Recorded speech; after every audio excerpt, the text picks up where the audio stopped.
Hey everyone, welcome to the first lecture of our upcoming placement preparation lecture series. So in this series, we'll be talking specifically about how to prepare for your placement, and we'll cover entire data structure and algorithm part by part from starting to the end. We'll cover every bit of theory, and most importantly, we'll practice a lot more example questions, because I know there are a lot of theoretical materials out there, but unless and until you code it down, you actually solve the problems, you cannot clear the coding round, or eventually you cannot clear the interview round of the companies. We'll be trying to focus more and more on how to approach each and every problem, how to code it down, and how to eventually pass all the test cases successfully, and that will improve you a lot day by day. So what is actually a time and space complexity? And this is indeed the most important topic of your entire data structure and algorithm, because if you don't know how to calculate time complexity, how to calculate space complexity, you cannot proceed further, because these two things are actually required. And in every bit of data structure and algorithm problem, these two are the fundamental things that requires. Whatever the things you do, you need to reduce your time complexity, you need to reduce your space complexity. Unless and until you cannot do, you cannot solve any of the questions. And with this, let's start our first lecture of placement series. So what is basically a time complexity? You might find that, time complexity is what? How many times the program actually takes. Now you might say the time complexity can be measured as seconds, milliseconds, nanoseconds, microseconds in that case. But no, time complexity cannot be measured with a fixed set of units. A second is a unit of time, microsecond is a unit of time, right? But why? Why can't we do that? So the main problem is that, let's say for example, this is a very common example. I have a computer that runs on i3 processor, and you have a computer which runs on i7 processor or even i9 processor. Now tell me one thing. If you and me having the same set of code, same set of program, do both the computers run the program in same amount of time? Obviously no, because each and every hardware configuration takes different amount of time depending on their architecture. So your i7 processor may be running a lot faster, my i3 processor will not run that much faster. So it is heavily dependent on the hardware configuration. So that's why we eliminate that process. So we don't require these seconds, nanosecond, milliseconds. We don't require these units to measure the time complexity. Then what will be the universal solution? How can you measure the time complexity actually? The answer is the number of steps your program takes to complete its execution. So what does that mean? Let's say we have a code and it runs in 10 different steps. So in my computer also it will run 10 different steps. In your computer also it will run in 10 different steps. And whatever the powerful computer it would be, if it is i7, i9 or even Apple's M1, M2 Pro chip, whatever the chip may be, whatever the hardware configuration may be, the program will run on the same number of steps. And that is how the universal solution of a time complexity to exist. We measure the time complexity as the number of steps it takes for its execution. Now we measure time complexity as a function of our input numbers. What is the input number? Let's say you are doing an operation in an array. Then that array will be having a specific size. Let's say you are doing an operation to a binary tree or a linked list. That particular binary tree or a linked list or a graph, whatever the operation you are doing, that would be having a specific size, and that size will be given as an input, and that input will act as a parameter of our time complexity function. So if we denote the function as t, our parameter would be n, where n is the input number of the given data structure or given to a particular code. Now let's look at few of the examples so that the concept of time complexity will be very, very clear. Let's say we have a function f, and that function is only printing a hello world statement. So what will be the time complexity of it? So as I said, time complexity will be measured as the number of steps. So how many number of steps this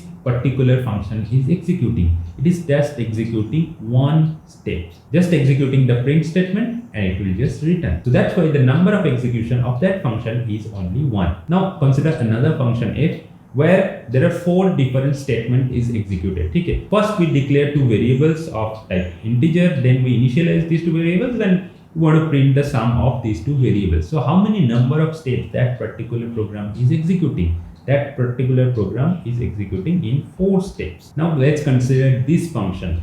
This is also a function f, where we are declaring 2 variables, actually I and n, and we have initialized n. Now we are running a loop, and that loop will be running from I is equal to 0 and then I up to n, and we'll be just executing a print statement. Now tell me how many steps this function will take. So initially I value will be equal to 0 and n is what? N is equal to 10, and then we compare I value with n. As 0 is less than 10, we'll execute that print statement, and then I will be increased to 1.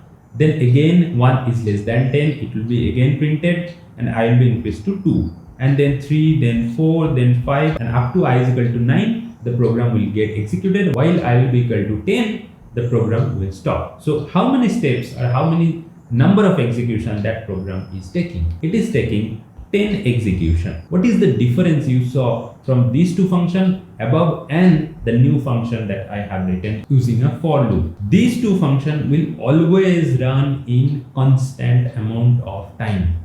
This will always run in 4 steps. This will always run in single step. But depending on the input size, this function will always take n amount of time. Here n equal to 10 and this program is taking 10 steps. If n equal to 100, this program will be taking 100 steps. If n equal to 10 power 10, this program will be taking 10 power 10 different steps. So now let's come to the main definition of a time complexity and the main notation, that how we can denote time complexity in algorithmic term. So now let's talk about the different type of notation by which we can denote the time complexity. The first one is obviously, you know, and you must have heard that the big O notation. So what is actually a big O notation? The big O notation denotes the upper bound that your program is going to take. What does that upper bound means? Let's say the function that we are executing inside a program will take this amount of time. Now what is an upper bound is that it is the maximum time that your function can take. It cannot grow beyond that particular line. So we can denote this as the upper bound, which means your program will always take the less amount of time that this line is representing. Or in other sense, your function will always stay in this region only, right? In this region that is given by the upper bound. Let's say for example, your program takes 100 steps, right? So we can say the upper bound of your program can be 500, which means your program can take maximum 500 steps. It cannot take more than 500. And the similar case, when we have a lower bound of any of the function, we denote it as omega. So let's say your function is growing this way and we have denoted a lower bound using this line. So that means the time taken by your function will be always above this line, right?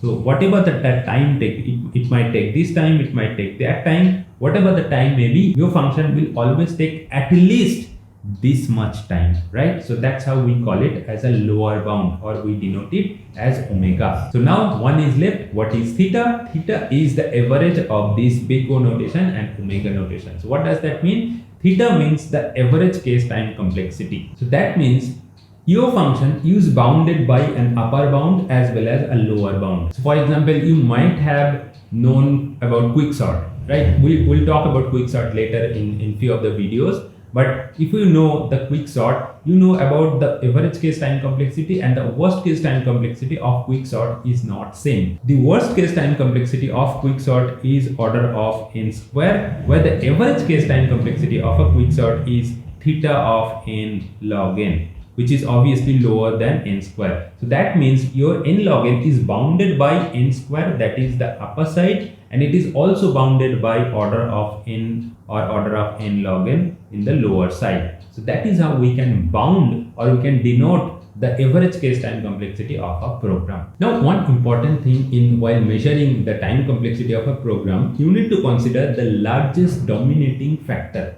What does that mean? Let's say your time complexity is a function of n, where you have found that one of your loop inside your program is taking n square steps, one of your loop is taking n number of steps, and one of your loop will be taking some c number of steps, where c is equal to a constant term, right? So that's how, in order to find the time complexity of any program, we always care about the dominating factor. Why? Because when n tends to a very large number, let's say for 10 to the power n, 10 to the power 20, 10 power 30, this is somewhat a very large number, and in that case the most dominating term will just reside and everything will vanish away. Let's say we have a term n square plus 10. Now if the value of n equal to 10, it would be 100 plus 10. You can say 110. Now for a very small n, it matters. Whatever the term after n square, it matters. Now let's say n is a very huge number, 10 power 7. So what will be this term? 10 power 7 whole square plus 10, which is equal to 10 power 14 plus 10. Now you say you're just adding 10 to 10 power 14. Will that matter? No. So for a long term, only the dominating factor will be your time complexity, or will be the upper bound of your entire program. So now let's play some of the games and you tell me what will be the time complexity of that program. Let's say you have a function t of n where you have n square plus 2n plus 5.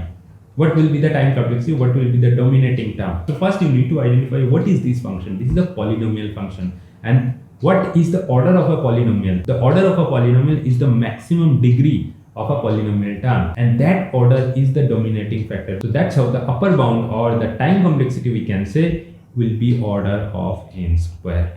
Right? Now let's say what will be the time complexity of this function tn equal to 1000n plus 50. What will be the time complexity? Now you might say if the input number is n, the program will grow 1000 times the n. This is true for a very small amount of n, but for larger n, this 1000 term will act as a constant, right? And the overall complexity of that function will be order of n, right? Now this is a very interesting question. Tell me what will be the time complexity of this function n plus log n. Just comment it down. Just pause the video and comment it down. I'll just take any correct 5 to 10 comments and I'll just show in my next video. So now according to the simple rule, as I said, the dominating factor would be the upper bound of your time complexity. You say n is larger or log n is larger. Well, let's take some value. Let's say n equal to 100. So what is log 100 base 10? That is equal to 2.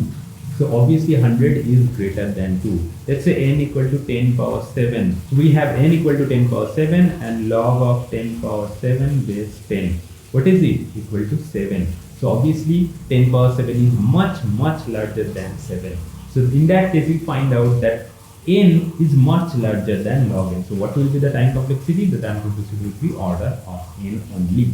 Although it is having a log n term, which is a variable in n, but we have the time complexity, or we have the dominating factor here is order of n. Now you tell me what will be the time complexity of this function n square plus n log n. So if you are still confused, if you still can't get it, always try to find out the dominating term here. Which is the dominating term? Which is bigger in these two terms, right? Which is bigger? Let's find out. N square means n into n, and n log n means n into log n. So n is both common, right? So we can ignore this n. What is the remaining term? N and log n. Which is bigger, n and log n? We have already found out n is much bigger than log n. So in that case also n will be much bigger than this log n term. So that's why n square will be bigger than n log n. So what will be the time complexity? Order of n square only. Right? Now just tell me what will be the time complexity of this function n power 4 plus 2 power n. If you're still confused, let's put some values, right? N equal to 10. What will be n power 4? That will be 10 power 4, which means 10 के पीछे 4 zeros. ठीक है? What will be 2 power n? 2 power 10. 2 power 10 is what? 1024. So in that case, you might be saying that n power 4 is bigger than 2 power n, right? Let's put some bigger values. N power, let's say 100. So what will be 100 power 4? And this will be 2 power 100. So 2 power 100 means multiplying 2 up to 100 times. That is even bigger number that you can imagine. And I just took n equal to 100. If I took n equal to 10 power 8, what will be the number? 10 power 8 to the power 4 and 2 power 10 power 8. Do you ever imagine how big this number will be? This is even bigger than anything that you can imagine. So here note a very interesting thing. This type of function where n, which is the variable, is on power of some constant term, this is called the exponential function, and this is your polynomial term where the exponent is a constant term. So any kind of function where this is a mixture of polynomial or the exponential will be always much bigger than the polynomial. So just look at any function. If you have an exponential term, it will be bigger than any polynomial function, but it has a condition. If you have this kind of exponential function, half to the power n, will that be bigger than n? Obviously no. So the only condition you have to satisfy that this place has to be bigger than 1. In that case only it can be the polynomial term. So here you can find a basic chronology, I can say, the basic ordering. ठीक है, the first one is the constant function, उसके बाद है order of log n, which is the logarithmic function. The next one is order of n, which is a linear function. This is also can say polynomial function, but this is a specific function of polynomial degree 1. This is called the linear function. Then we have some polynomial function in power c. Let's say c is a constant. And then we have some exponential function 2 power n, right? So this is the basic ordering. So up to this point, you have known what is the time complexity, how we can measure time complexity, what is the notation, different notations, and how to actually calculate the time complexity. Okay, so now here's the most interesting part of this lecture, how to find the time complexity of real program, and obviously which is needed in real life. Like when you write code or when you analyze your algorithm, you need to find the exact time complexity of your code. So that is how analyzing your code and finding the time complexity is very, very important. So let's find out various examples and how to calculate time complexity of a real program. First is a very simple example. Let's say a for loop is given somewhere inside your program and rest of the statements apart from the for loop is taking the constant amount of time. Okay, so we are ignoring the fact, we are totally focusing on the for loop. So now what the for loop says, we are initializing a variable as 0, I equal to 0, I less than n, and I plus plus, which means the first time I will be initialized as 0, 0 is less than n is any input number, so consider n is a large number, so I is equal to 0, 0 is obviously less than n, and these two statements are taking constant amount of time. So you can ignore the time complexity inside the for loop, and we are totally focusing on how many number of iterations the for loop is actually executing. So I is 0, I 0 is less than n, so we are entering the for loop and the statement will be executed. We are exiting the for loop, so the number of times this for loop is executed is 1, right? We are entering the for loop again. I plus plus statement will execute it, so I will be equal to 1. Again 1 is less than n, so we enter the for loop and again this statement will be executed. The total number of time will be 2. Now how many times that particular I will be incremented? It will be incremented up to n minus 1, because if it is n, then n less than n statement will be false and obviously the for loop will be disabled, right? So it will be executed up to n minus 1 times and the total number of execution will be n. So what is the complexity? The complexity is order of n, right? This is the upper bound. Now this is going to be interesting. I equal to 0, I less than n, I plus plus, j 0, j less than I, and j plus plus. So now let's find out. So our I is equal to 0, j is equal to 0. So 0 less than n satisfied. Now j equal to 0, 0 less than 0 is not satisfied. So we'll exit this loop. We'll again go back to our main loop.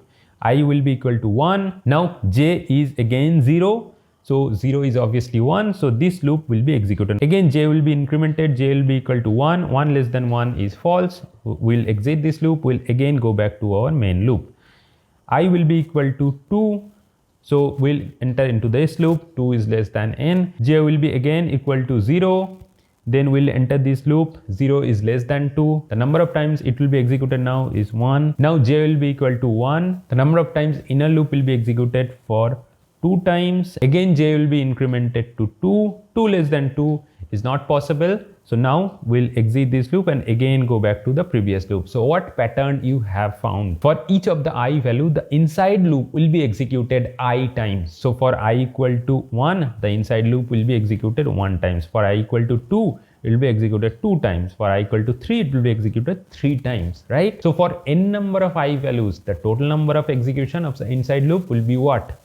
1 plus 2 plus 3 plus 4 up to plus n, right? It will be executed n times. So what is the result of this summation? So the summation will be equal to n into n plus 1 divided by 2. So what does this statement look like? N square plus n divided by 2. So now, as I already told you, if we have anything like, let's say the time complexity of any program, will be equal to n square plus n plus 1 or something. What will be its asymptotic time complexity? It will be always order of n square, right? Because the dominating term here is n square. So here also this n square term will dominate, and these two in the denominator will act as a constant. So we'll ignore this term, and the dominating factor is order of n square. So what will be the time complexity? The time complexity will be order of n square. Now let's talk about a very good example. So I want every one of you to please pay attention to this particular code snippet, and you can pause the video and you can tell me what will be the complexity of this program. As I said, 5 to 10 correct comments will be highlighted in my next video. So now look carefully what is happening inside this program. J is initialized as 0.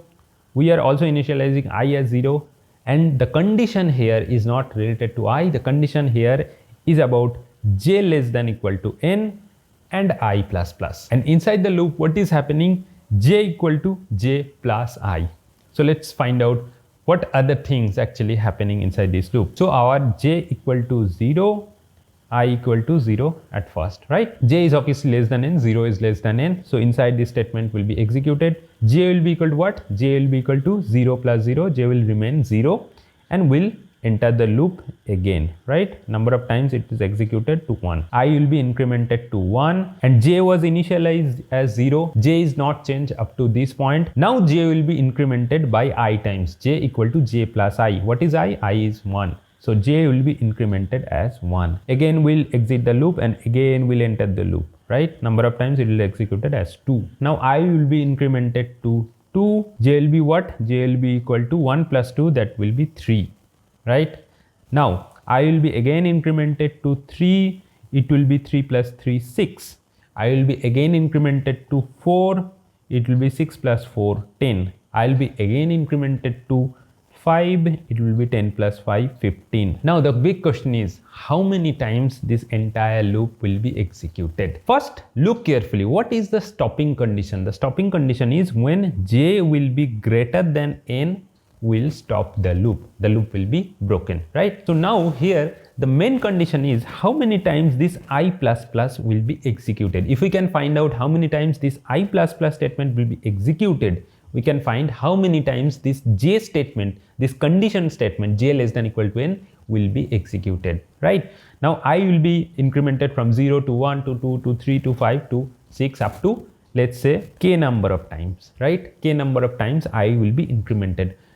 If we'll have k in I, what will be the value of j? Look carefully. J was initially 0 and then it was incremented by I equal to 1, right? So that the value was 1. Again the I value was 2, j will be incremented by 2. That's why we have written 3 here, right? 1 plus 2 is 3. Once the I value is 3, j will be incremented by 3, right? 3 plus 2 plus 1, that was 6. 6 here, correct? Now I value equal to 4, j will be incremented as 4. So now we get the pattern.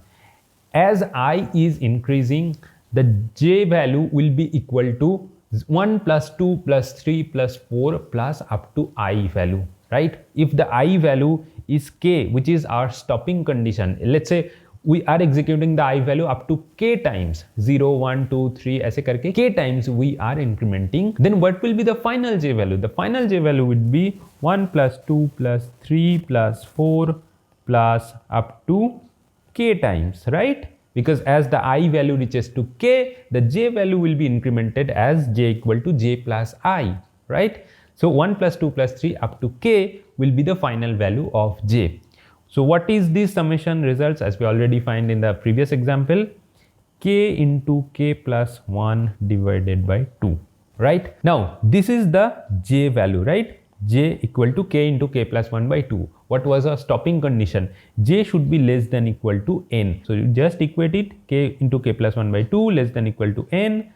Then what will be the solution? K into k plus 1 less than equal to 2n, k square plus k less than equal to 2n, right? So what is the dominating term here inside this left hand side? Obviously k square is dominating. So here the equation will be k square less than equal to n, ignoring this constant term, right? K square less than equal to n. So what will be k? k should be less than equal to root over n. So the number of times this loop will be executed, because as long as I is incrementing, we are entering into a loop. So as long as I value is not stopping, incrementation of I value is not stopping, we are not stopping the loop. So as long as I is incrementing, we are entering into the loop. So how many times I will be incrementing? K times. What is the value of k? K should be less than equal to root n. So what will be the time complexity of this program? It will be order of root n. Very, very important example. Please keep this in your mind. You will then find out a lot of interesting algorithm जिसका time complexity है root over n, order of root n, right? So that will be a very, very special case of algorithm we'll be discussing later. Now let's look at our final example. So I hope you have seen a lot of things, order of n square, order of root n, and all these things. Now let's look at this final example. I is equal to 1, I should be equal to less than n, and the I value is incrementing by I into 2. What does that mean? Let's say the first value of I equal to 1. 1 is less than equal to n. So we are entering into this loop. This statement will be executed. We again exit the loop and we again enter into the condition. I will be incremented by 2, right? 2 is less than equal to n. We'll enter and again into this loop. This statement executed, will exit and again re-enter this loop.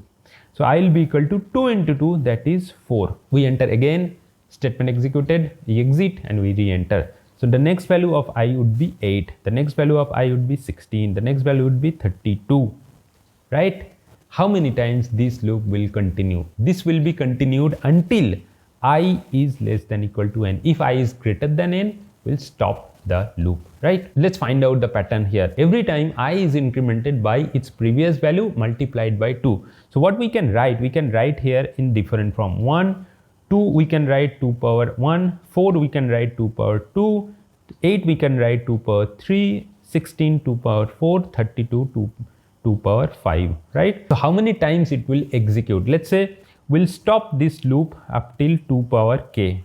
When k times I will be multiplied by 2, we'll stop the loop. So what will be the number of times of execution? It will be k times, right? So we now found out the value of I will be 2 power k. What is our stopping condition? 2 power k should be less than equal to n, right? We can find out the value of k using our very own favorite logarithm. So we can put the logarithm base 2, k will be coming out here, log base 2 out of 2 less than equal to log n base 2. So what is log 2 base 2? That is equal to 1. So k should be less than equal to log n base 2. So you can ignore the base, it will be log of n, right?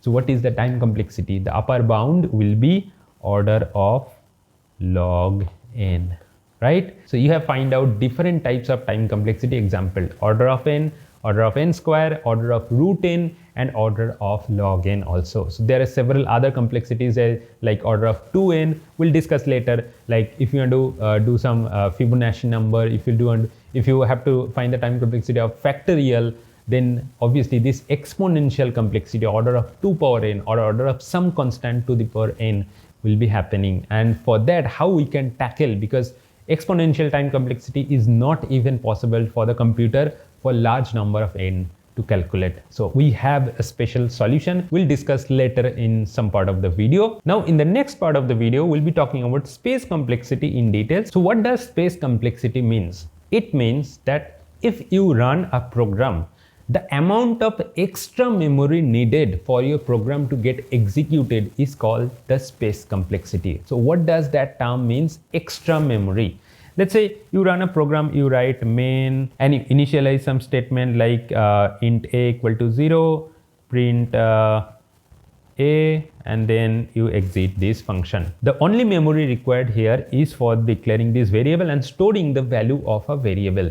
How many space it is actually taking? Only one variable is declared, so it is taking only constant space. The space complexity of this program will be order of 1. Now let's look at this function. You are declaring a function which is taking a parameter of an array, which means you are passing an array to a function as a parameter.